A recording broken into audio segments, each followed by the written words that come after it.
Coucou les filles, j'espère que vous allez bien. On se retrouve pour ce 3e jour pour parler de l'amour de soi.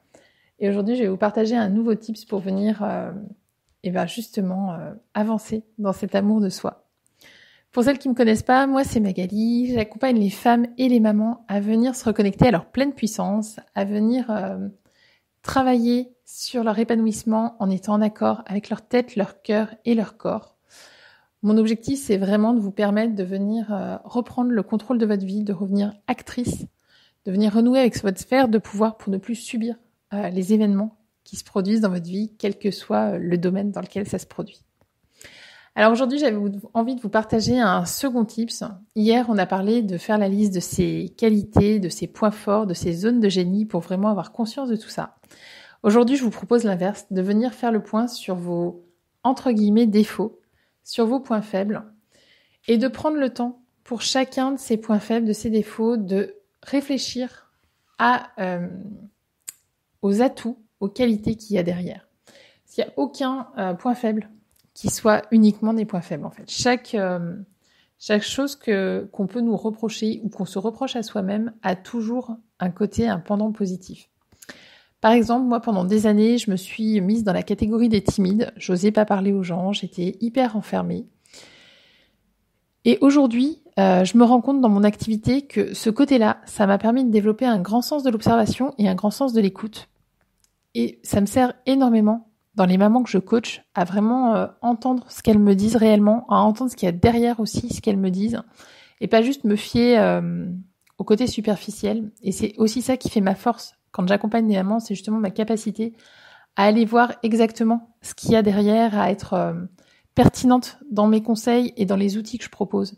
Et ça, c'est aussi parce que pendant toutes ces années, j'osais pas prendre ma place, j'étais plutôt en retrait, j'étais très attentive du coup à mon environnement et c'est vraiment aujourd'hui devenu une de mes forces, même si j'ai dépassé ce côté de pas oser prendre la parole.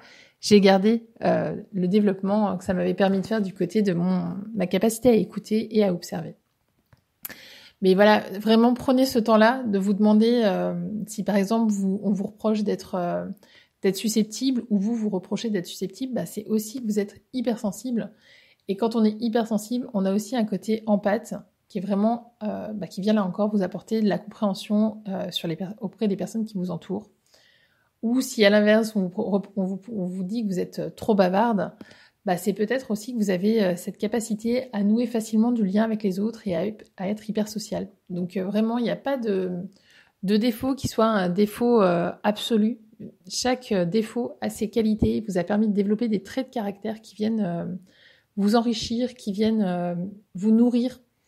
Donc vraiment, prenez ce temps de voir ce que vous reprochez, ce que parfois vous pouvez entendre de la part des autres aussi, et regardez ce que ça vient enrichir dans votre caractère, dans vos traits de personnalité, parce que je pense que vraiment, quand on est trop focalisé sur quelque chose, sur un aspect négatif, on n'est plus capable de prendre du recul et de voir ce qu'il y a derrière. Donc de prendre consciemment le temps de faire cet exercice-là, comme pour les qualités, vous pouvez le faire en ayant un carnet de notes ou une note dans votre téléphone pour relever au quotidien si vous avez vraiment envie de faire un travail de fond. Mais prenez ce temps surtout après de vous poser et de réfléchir à chaque défaut, ce qui vous apporte comme point fort dans votre quotidien, parce que ça, vous verrez, ça va vraiment vous aider à accepter les différentes parties de vous. Vous vous souvenez, le premier jour, on a parlé de la fameuse boule à facettes, où il n'y a pas que des côtés positifs en nous, à première vue en tout cas, et que chaque partie, qu'elle soit très positive ou à première vue négative, elle fait partie de nous et elle a un rôle à jouer dans notre vie. Donc apprendre à les accepter, c'est aussi apprendre à développer cet amour de soi. Donc vraiment prenez le temps de faire cet exercice. Et comme je vous l'ai dit hier, n'hésitez pas à venir partager vous ce que vous avez relevé comme défaut et les points forts que ça vous a permis de développer. Là encore, ça peut inspirer des mamans ou des femmes qui ont plus de mal avec cet exercice. Et puis n'hésitez pas à venir me dire ce que ça vous apporte dans votre quotidien, si ça vous aide à avancer. Je vous fais des bisous, je vous dis à très vite pour un dernier tip sur cet amour de soi. Bye bye les filles!